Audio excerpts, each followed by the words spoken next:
اهلا بيكم. انا محمد صفوت ودي قناتنا وقناتكم قناة المراجع المصري. النهارده ان شاء الله هنتكلم عن جزئية مهمة جدا بخصوص اي حد عايز يدخل شريك في شركة او يكون، وفي اخر الفيديو هقول لكم على حاجة مهمة جدا بخصوص الموضوع ده. خليكم معانا. اول حاجة عايزين نعرف حاجة مهمة جدا في الفرق بين المدير والشريك. المدير هو موظف بيتعين عشان يدير الشركة او جزء منها، وبيكون ليه صلاحيات محددة حسب عقده او حسب ما مجلس الادارة بيحدد الصلاحيات ديت.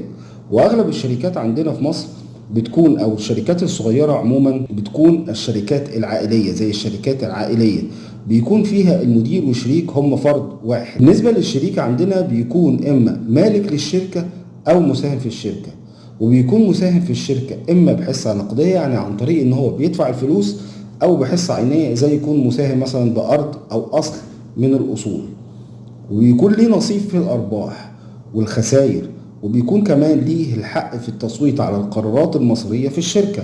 زي مين؟ زي ان هو يقدر يغير او يضيف نشاط للشركة، او حتى ياخد القرار في تصفية الشركة، او حتى تعيين مديرين للشركة، وكمان ليه الحق في بيع حصته او التنازل عنها لاي فرد من الافراد. طيب احنا قلنا قبل كده ان ممكن يكون المدير شريك في الشركة، وده عادي بيحصل في اغلب الشركات اللي لسه بتبدأ او الشركات العائلية زي ما قلنا قبل كده.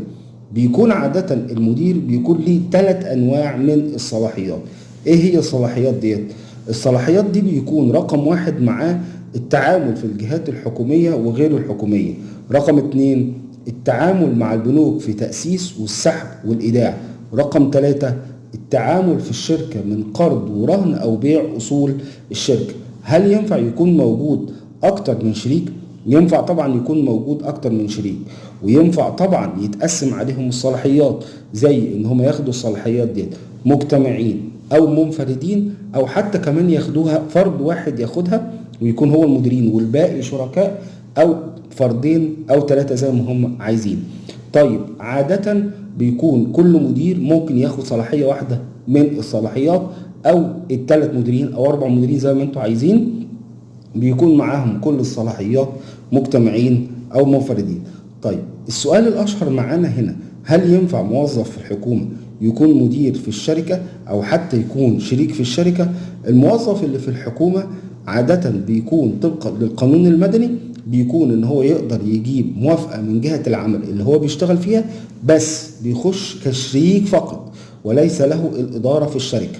يعني يقدر يخش لحد شريك لحد 99% من الشركة، بس بيكون شريك ملوش أي صلاحيات وما يقدرش يدير الشركة. فلازم يكون يتعين معاه حد كمدير للشركة يدير هو الشركة وهو اللي بيتعامل معاه، انما هو ملوش ان هو يتعامل مع الشركة، ولا يقدر ان هو يديرها، ولا يتحط كمدير في السجل. وعادة المدير اللي المدير في الشركات بيظهر في السجل، اما الشركاء فبيظهروا في عقد الشركة فقط. المديرين، ونرجع نعيد على الجزئية دي، المدير في الشركة اللي معاه الصلاحيات هو اللي بيظهر في السجل التجاري، اما الشركاء ما بيظهروش في السجل التجاري وبيظهروا في عقد الشركه فقط. طيب السؤال المهم معانا، لو انا هفتح ملف تاميني للشركه، مين عاده اللي بيتامن عليهم؟ عاده اللي بيتامن عليهم المديرين فقط. ليه؟ لان هم دول اللي بيقوموا بالوظائف الاداريه للشركه.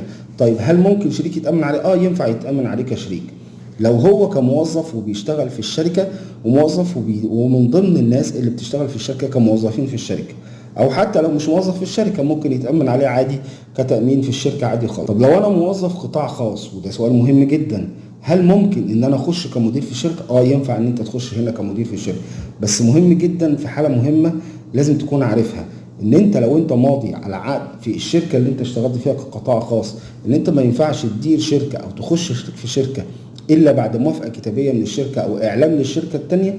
يبقى لازم في الحاله دي تعمل الجزئيه دي عشان ما تتعرضش للفصل او تخرج من الشركه بشكل نهائي. نيجي بقى للجزئيه المهمه اللي انا قلت لحضراتكم عليها في اول الفيديو، اللي هي الخاصه بالجزئيه الخاصه بالمديرين. حاول دايما وانت بتاسس الشركه ان المديرين او اصحاب الشركات، والكلام ده لاصحاب الشركات، ان لما يكون في اكتر من مدير في الشركه، ان انت تخلي 3 حاجات مع اكتر من مدير، اللي هي القرض والرهن وبيع اصول الشركه. لان الحاجات دي بيبقى لها تاثير مباشر وقوي على الشركه، واللي هو ممكن يهدد كمان جزئيه ان الشركه تكمل او لا. فدي مهم جدا كنصيحة لأصحاب الشركات اللي لسه بتبدأ واللي لسه بتأسس، ان لو في اكتر من مدير يكون الثلاث حاجات اللي انا قلت عليهم دول موجودين مع اكتر من مدير، عشان لما يجي يتاخد القرار في الجزئية ديت يكون اغلب المديرين موافقين، وده بعلم الشركة كلها.